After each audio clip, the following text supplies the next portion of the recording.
Hello students, आप सभी का स्वागत है। स्टूडेंट्स, आज हम लोग डिस्कस करेंगे जीव विज्ञान के इम्पोर्टेंट टॉपिक, जीव विज्ञान का जो परिचय है उसको, जिसमें बहुत ही इम्पोर्टेंट कुछ फैक्ट्स आते हैं। मैं साथ ही ये भी बता दूं आपको कि अब मैं लगभग सभी इम्पोर्टेंट जो टॉपिक हैं बायोलॉजी के, उनको धीरे धीरे आपसे डिस्कस करूंगा। उसी क्रम में ये सबसे पहला मेरा एक टॉपिक है बायोलॉजी का इंट्रोडक्शन। तो संपूर्ण बायोलॉजी को डिस्कस करेंगे हम आगे के वीडियोस में। तो आइए समझते हैं हम लोग बायोलॉजी को। ये जो वीडियोस है, इसको बनाने का जो मेरा मकसद है वो यही है कि इसके माध्यम से मैं जिन परीक्षाओं में बायोलॉजी आती है उसको मैं डिस्कस कर सकूँ। तो यहाँ पर ध्यान रखिएगा, मैं उन्हीं चीज़ों को डिस्कस करूँगा जो वनडे एग्ज़ाम्स या सिविल के एग्ज़ाम्स के रिगार्डिंग जो बातें आती हैं उनको मैं ध्यान में रखते हुए आपसे डिस्कस करूँगा। आइए सबसे पहले समझते हैं जीव विज्ञान है क्या। तो अगर हम बात करें जीव विज्ञान की, जीव विज्ञान जो है विज्ञान की वह शाखा जिसमें जीवों का अध्ययन करते हैं, वो बायोलॉजी या जीव विज्ञान कहलाती है। अब इसमें जो शब्द ये बायोलॉजी है, इसका मतलब जो बायो है, बायो मीन्स लैटिन वर्ड है, बायो मीन्स लाइफ यानी जीवन। और जीवन किस में है? जीव में। और लॉगस का मतलब होता है स्टडी। इसमें जो सबसे इम्पोर्टेंट एग्ज़ाम के पॉइंट ऑफ व्यू से इम्पोर्टेंट पार्ट है वो ये है, जो शब्द बायोलॉजी है इसको सर्वप्रथम लैमार्क और ट्रेवेरेनस नामक साइंटिस्ट ने प्रयोग किया था। तो ये क्वेश्चन में आता है। आप एक नोटबुक ले लीजिए, जो इम्पोर्टेंट चीज़ लगे उनको नोट कर लीजिएगा। लास्ट में मैं इसको इस तरीके से कर दूंगा कि आप स्क्रीनशॉट भी ले सकते हो, तो ये हेल्प करेगा आपको। आइए इसके आगे चलते हैं। तो मैं बताऊं, जो बायोलॉजी है उसकी मेन दो ब्रांच हैं, यानी जो बायोलॉजी है उसका अध्ययन हम दो मेन ब्रांचेस में करते हैं। नंबर 1 वनस्पति विज्ञान और दूसरी है जंतु विज्ञान यानी जूलॉजी। वनस्पति विज्ञान को इंग्लिश में बॉटनी कहते हैं और जंतु विज्ञान को इंग्लिश में जूलॉजी कहते हैं। अब वनस्पति विज्ञान में आप जानते हो, वनस्पति विज्ञान में पौधों का अध्ययन किया जाता है, प्लांट्स। और जंतु विज्ञान में जंतुओं का यानी एनिमल्स का। अब इसमें एक सबसे इम्पोर्टेंट पॉइंट ये आता है एग्ज़ाम में क्वेश्चन, कि जो वनस्पति विज्ञान है उसका जनक किसको माना जाता है। तो वनस्पति विज्ञान के जो जनक हैं वो थियोफ्रास्टस नामक वैज्ञानिक को माना जाता है। और इन्होंने अपनी एक प्रसिद्ध पुस्तक हिस्टोरिया प्लांटेरम में लगभग 500 पौधों का वर्णन किया है। इसलिए थियोफ्रास्टस को फादर ऑफ बॉटनी कहा जाता है। यहाँ पर यह भी ध्यान रखिएगा, जो जूलॉजी है उसके जो पिता हैं अरिस्टोटल को माना जाता है। अरिस्टो को फादर ऑफ जूलॉजी इसलिए कहते हैं क्योंकि इन्होंने लगभग 500 जीव जंतुओं का अध्ययन किया और उसको अपनी जो पुस्तक है हिस्टोरिया एनिमलियम, उसमें इनका विवरण दिया। अरिस्टो को फादर ऑफ बायोलॉजी भी कहते हैं, फादर ऑफ बायोलॉजी, और अरिस्टो को फादर ऑफ जूलॉजी भी कहते हैं। स्टूडेंट्स, बायोलॉजी में जीवों का अध्ययन करते हैं, हम लोग ये भी जब जानते हैं कि जो जीव हैं वो किस तरीके से धीरे धीरे प्रारंभिक अवस्था से आज की अपनी विकसित अवस्था में पहुँचे, और इसको लेकर के बहुत सी थ्योरीज जो हैं वो किताबों में दी जाती हैं। लेकिन जीवों के विकास या जीवों के जो एग्जिस्टेंस है उसको लेकर के सबसे इम्पोर्टेंट जो परिकल्पना है वो AI ओपेरिन 1924 में एक साइंटिस्ट ने दी थी, जिसको भौतिकवाद या मटेरियलिस्टिक थ्योरी कहते हैं, जिसका अपनी थ्योरी का विवरण इन्होंने अपनी book the origin of life में किया था। और इन्हीं की थ्योरी के सपोर्ट में स्टैनले मिलर नामक जो साइंटिस्ट हुए हैं उन्होंने लगभग 1955 में एक एक्सपेरिमेंट किया जिसको स्टैनले मिलर एक्सपेरिमेंट या मिलर्स एक्सपेरिमेंट कहते हैं। इस एक्सपेरिमेंट में उन्होंने जो किया था उसमें जो मेन कंपोनेंट थे वो एग्ज़ाम में आते हैं, पूछा जाता है कि मिलर के प्रयोग में निम्नलिखित में से कौन कौन से अवयव थे। तो याद रखिएगा वे अवयव मीथेन, हाइड्रोजन, जलवाष्प और अमोनिया, ये चार थे जिन्होंने मिलकर के विद्युत प्रवाह के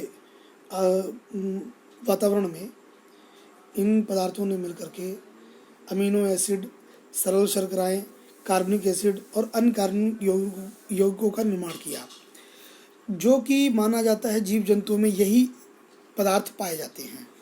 तो ये सबसे इम्पोर्टेंट चीज़ है कि AI ओपेरिन का जो है भौतिकवाद, ये सबसे महत्वपूर्ण थ्योरी है जीवों के विकास के संबंध में, और स्टैनले मिलर का एक्सपेरिमेंट इनके समर्थन में बहुत इम्पोर्टेंट है।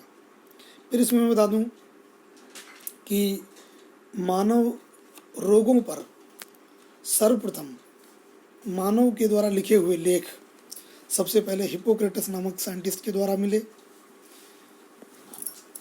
और इसीलिए इनको फादर ऑफ मेडिसिन कहा जाता है। इसमें यह भी ध्यान रखिएगा, ये जो सुश्रुत नामक साइंटिस्ट का नाम लिखा है, ये भारतीय एक मॉन्क या सन्यासी कह सकते हैं। लगभग 600 BC पूर्व सुश्रुत नामक मॉन्क ने शल्य चिकित्सा में बहुत अधिक वर्क किया। ये बड़े ही सधे तरीके से अपने काम को करते थे, और इन्होंने अपने कार्यों का विवरण सुश्रुत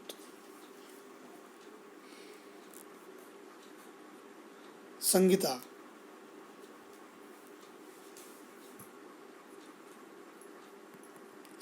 सुश्रुत संहिता में इन्होंने इसको पूरा विवरण दिया है। और आपको ये भी बता दूं कि वर्तमान में सुश्रुत को father of surgery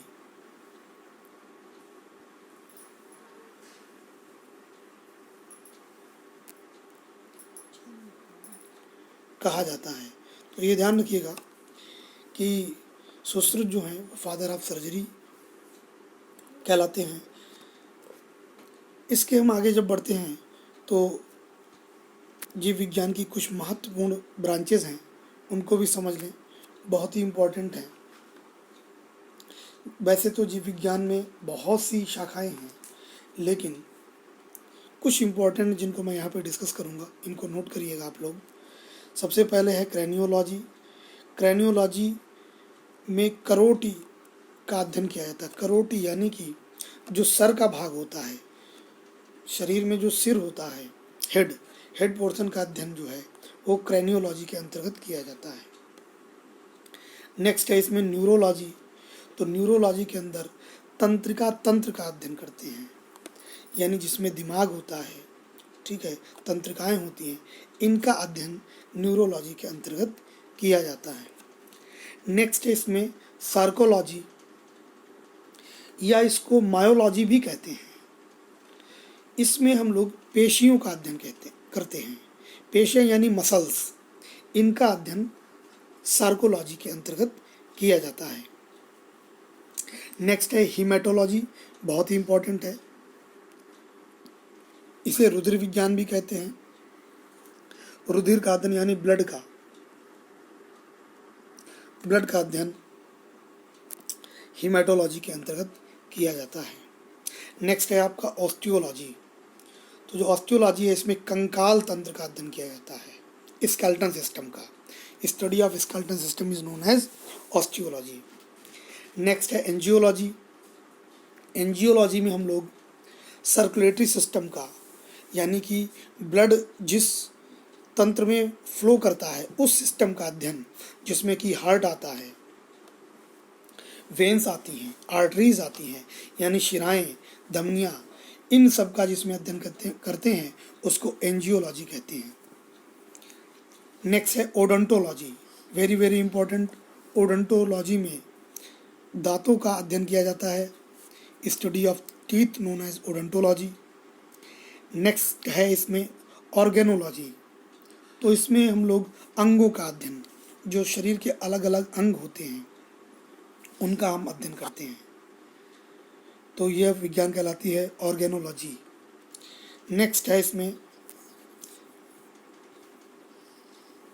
karyology, very very important, ये पूछी भी गई है कई बार। कैरियोलॉजी में हम लोग न्यूक्लियस का, नाभिक का अध्ययन करते हैं। अब ये नाभिक का मतलब क्या है, आप सभी भली बात थोड़ा बहुत परिचित होंगे कि शरीर का निर्माण छोटी छोटी कोशिकाओं से होता है, जिनको हम लोग सेल कहते हैं। और अगर एक सेल की बात करें, कोई छोटी सेल ले लीजिए, तो उसके अंदर एक भाग पाया जाता है जिसको नाभिक कहते हैं। इसका हम लोग संपूर्ण अध्ययन करेंगे सेल वाले टॉपिक में, लेकिन मैं बता दूं, नाभिक या न्यूक्लियस या केंद्रक, तो इसका जो अध्ययन है वो कैरियोलॉजी के अंतर्गत किया जाता है। नेक्स्ट है इसमें एंडोक्राइनोलॉजी। तो एंडोक्राइनोलॉजी में हम लोग शरीर की जो ग्रंथियां होती हैं, जैसे आपने नाम सुना होगा thyroid gland, pituitary gland, endocrine gland, इन ग्रंथियों का अध्ययन जिस विज्ञान के अंतर्गत किया जाता है उसको एंडोक्राइनोलॉजी कहते हैं। स्टूडेंट्स, नेक्स्ट है डर्मेटोलॉजी। तो ये त्वचा संबंधी विज्ञान कहलाता है, डर्मेटोलॉजी। और इनसे होने वाली डिजीज जो होती हैं, यानी त्वचा रोग जो होते हैं, उनको डर्मल डिजीज कहते हैं। नेक्स्ट है इसमें हेप्नोलॉजी। तो स्टूडेंट्स, जो हेप्नोलॉजी है ये निद्रा जो होती है, यानी सोने की जो संबंधित समस्याएं होती हैं उनसे संबंधित विज्ञान है। तो सोने से संबंधित जो समस्याएं उनका अध्ययन हिप्नोलॉजी के अंतर्गत करते हैं। नेक्स्ट है इसमें ओनेरोलॉजी। तो जो ओनेरोलॉजी है इसमें जो स्वप्न होते हैं, यानी ड्रीम्स, जो लोगों को सपने आते हैं, उनका अध्ययन ओनेरोलॉजी में करते हैं। नेक्स्ट है टैक्सोनॉमी। टैक्सोनॉमी या वर्गीकी।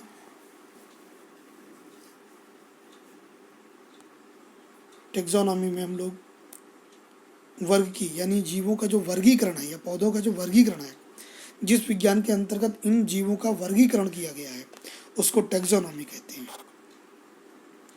नेक्स्ट है इसमें टीटोलॉजी। जो टीटोलॉजी है इसमें उपार्जित लक्षणों का अध्ययन करते हैं। अब ये उपार्जित लक्षण क्या होते हैं, बहुत शॉर्ट में समझा देता हूँ आपको कि पीढ़ी दर पीढ़ी कुछ ऐसे लक्षण जो पहले नहीं पाए जाते हैं, लेकिन लगातार एक अभ्यास करते रहना या वातावरण के प्रभाव से कुछ ऐसे लक्षण जो वंशानुगत हो जाते हैं, आने वाली जनरेशन्स में दिखने लगते हैं, उन लक्षणों को उपार्जित लक्षण कहते हैं। इसका अध्ययन टीटोलॉजी के अंतर्गत किया जाता है।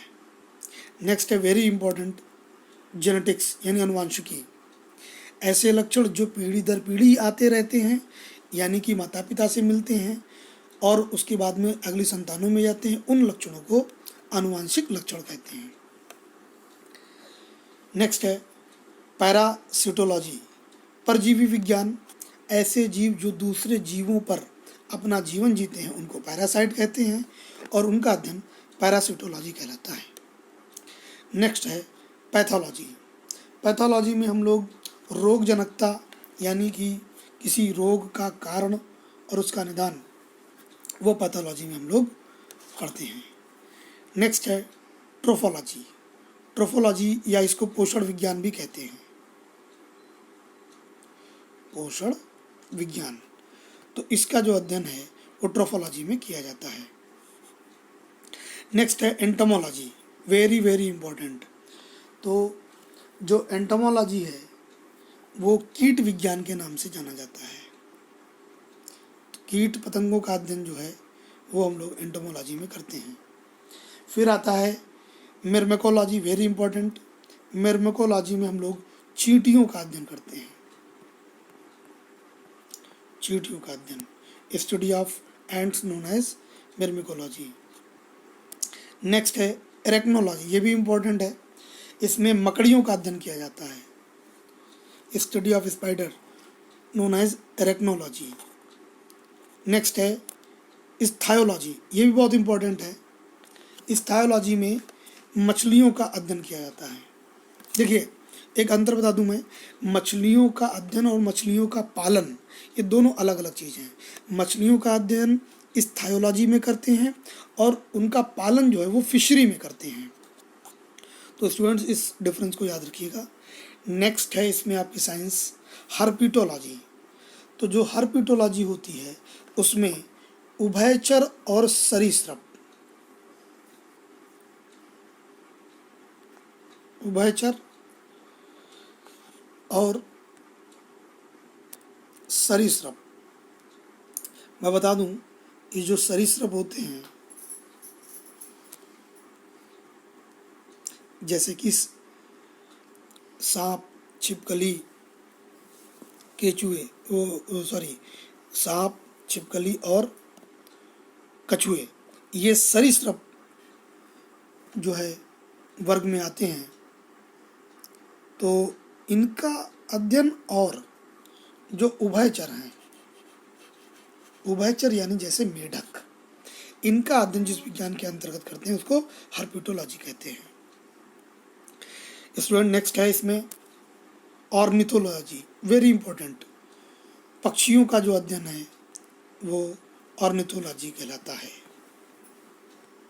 नेक्स्ट है इसमें मैमोलॉजी। तो मैमल्स जो होते हैं, मैमल्स यानी कि ये जो चौपाई जानवरों वाला समूह है या मनुष्य जिस वर्ग में आता है वो मैमल्स, मैमेलिया वर्ग है और उसी का जो अध्ययन है, उन जीवों का अध्ययन मैमोलॉजी कहलाता है। नेक्स्ट है वेरी इंपॉर्टेंट ऑफियोलॉजी। ऑफियोलॉजी में हम लोग सांपों का अध्ययन करते हैं, वेरी वेरी इंपॉर्टेंट। और ये नेक्स्ट लास्ट है कॉन्कोलॉजी। तो कॉन्कोलॉजी में जो ऐसे जीव जंतु होते हैं जिनके शरीर पर शेल पाए जाते हैं, कैल्शियम कार्बोनेट के बने हुए खोल पाए जाते हैं, तो उन खोलों का अध्ययन जिस साइंस के अंतर्गत करते हैं उसको कॉन्कोलॉजी कहते हैं। तो स्टूडेंट्स बायोलॉजी के परिचय वाले इस टॉपिक में आज इतना ही। नेक्स्ट जो टॉपिक हमारा होगा वो सेल का होगा, कोशिका का, और बहुत ही इम्पोर्टेंट है जिसमें हम कंप्लीट सेल का अध्ययन करेंगे। और उसके आगे आप जितने भी बायोलॉजी के टॉपिक हैं जीव विज्ञान से संबंधित, उन सब का हम पार्ट वाइज डिस्कशन करेंगे। तो आप लोग कमेंट करके ज़रूर बताइएगा कि ये वाला सेशन कैसा लगा और पूरा सहयोग करिएगा। Thank you. फोन में से जाके दूसरे के पास बदबू जाती है।